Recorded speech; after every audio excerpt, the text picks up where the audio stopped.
Dota 2 has long outgrown its humble beginnings as a mod remake.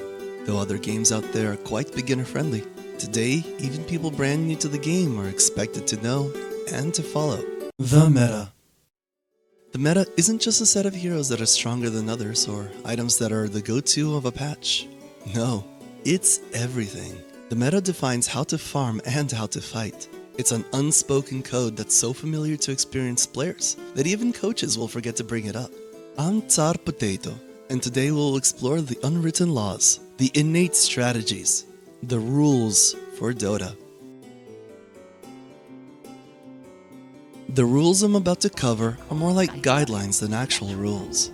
Experienced players will know the nuances of these rules, so today's lesson is aimed more at beginners, especially players coming from other MOBAs like League of Legends.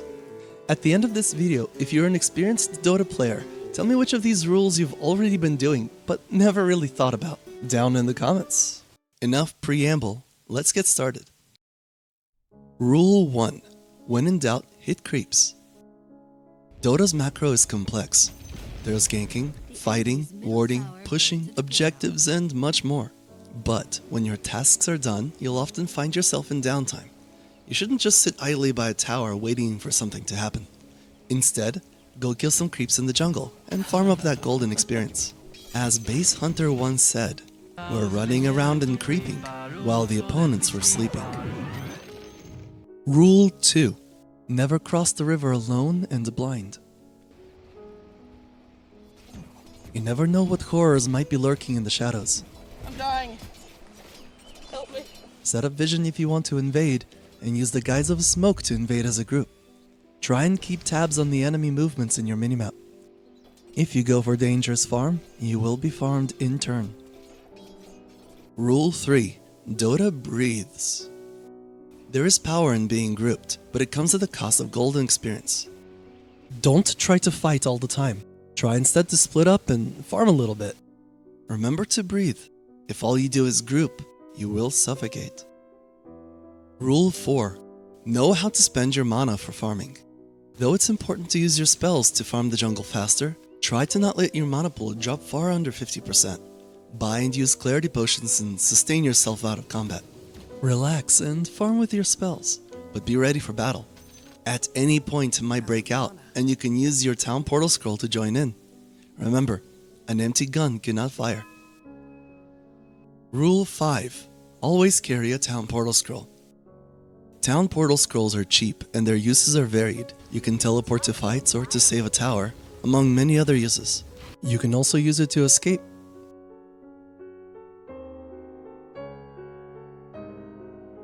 Buy them in sets of 2 and use them wisely. Rule 6. Cast everything. Die with honor. When you get caught out in the open, don't panic right away. Cast your abilities and items and try to flee. Any time wasted, any chip damage dealt can be meaningful. Few things suck more than dying without pressing any buttons. Rule 7. Suboptimal is better than never. While you're still learning, cast your spells early and often. Don't just try to wait for the optimal play each time. There are many heroes in Dota that function just fine if all you do is spam. Enemies dodge for free the spells you don't cast. Rule 8. If you're losing teamfights, don't take teamfights. Previously on Dragon Ball Z.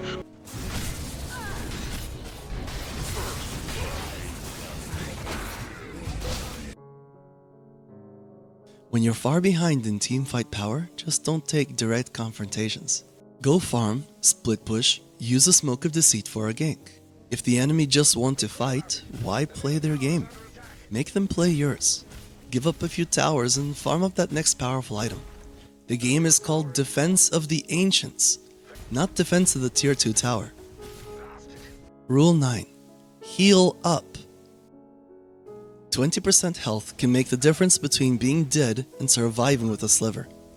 If you have healing items or healing spells you won't mind being on cooldown, heal yourself up. Unspent healing is wasted on the dead. Should have healed myself. Rule 10. Temper your aggression. In a team fight, don't chase too far for a kill.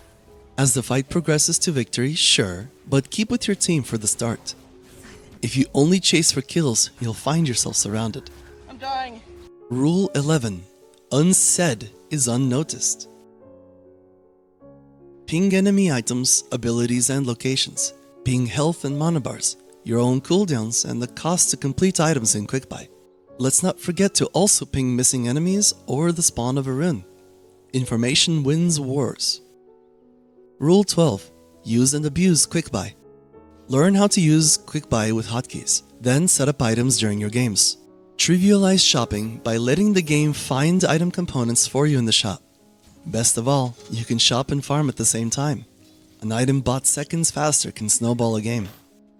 Rule 13. Engage range is one screen. Items like Blink Dagger and Shadow Blade, and the range of abilities in the game can really surprise the unprepared. If you're on the same screen as your enemies, you're already in combat. Rule 14. Dota players don't know how to stop chasing. If you ran out of vision, keep running. Dota players are psychopaths and will often chase you way further than you think. Be sure it's safe before you go back to farming. Run for a second or die for a minute. Rule 15. Forfeit a doomed lane. This rule mostly applies to the carry position. If you've already died 2 or 3 times in the lane, don't go back. All you need is your upgraded boots and a bit of kiting, and you can go farm the jungle. It might be a bit slower, but it's way safer. Recover your net worth because your team expects it from you. They need you to scale, so go hit creeps. Rule 16. Invisibility is not invincibility. It's frustrating when an enemy goes invisible on a sliver of health and escapes. Fortunately, detection in Dota is plentiful, cheap, and generally pays for itself. Check the enemy abilities and items, and if you see invisibility, you should be ready with a dust of appearance. It's only in Dota's balance that a 3000 gold Shadow Blade is countered by 100 gold in Dust of Appearance. Rule 17. Use your Black King bar early. Don't optimize yourself into death. If you just wait for that one spell you want to dodge, you might get chain stunned. Waste 1 second of your BKB or risk never getting to press it at all.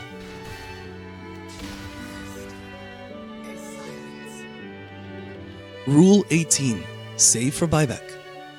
Before 30 minutes of game time, it's not often that you'll need 2 lives, and respawn timers are still short enough. But after 35, as the game hits the final stretch, things become different. Think of buyback as the full purchase of your hero and current items. There is no item you can buy that is stronger than all of your items and abilities put together. Rule 19. Read your item tooltips. While buying items from hero guides, try and learn what the items you're buying actually do. Did you know Satanic cleanses? Or that the Aghanim's blessing is a downgrade? Learn about the tools at your disposal and counter those used by your enemies. The next few rules are mostly meant for support players. Rule 20. With every support purchase, buy wards. Congratulations on your boost of speed or Glimmer Cape. If you have some leftover gold, spend it on Observer and Sentry wards, as well as Smokes of Deceit. Getting into this habit will remind you to get some vision on the map. Wards are the power items of the support player. True form! Rule 21. Sentry ward before Observer ward. Place a sentry ward down first and make sure there's no enemy ward before you place your own. If you're sure the enemy supports haven't come through an area, you can guess there are no enemy wards set up and you can save on using that extra sentry. Or did they leave vision? When in doubt, sentry's out. Rule 22. Never replace dead wards. If you just dewarded an enemy ward or they dewarded yours, that area is now poisoned. Chances are high the enemy will come back and ward again. It's not that big of a deal if you don't place your wards on cliffs. Be creative and place the new Observer ward on a new cliff, or somewhere farther away on the ground. Keep the enemy guessing and your wards will survive. Rule 23. Supports farm 2. Oh, hell no, I'm out of here. As a support, you're expected to farm in lanes when your allies leave, and in the jungle. You'd be surprised just how much you can do with how little you require. And finally, Rule 24. Side objectives secure victory. The team that does more side objectives has a much easier time pushing high ground. Each Tormentor is a 1600 gold swing, and Roshan gives you 2 lives. You don't have to just fight the enemy to get stronger than them. Remember, 6 versus 5 is quite the power spike. And those are the unspoken rules of Dota. Well, not all of them. I covered some in videos before, but it's a good start. I hope you remember at least some of these rules for your next game. Thanks again for watching, and for the 10K subscribers. I'll see you again soon.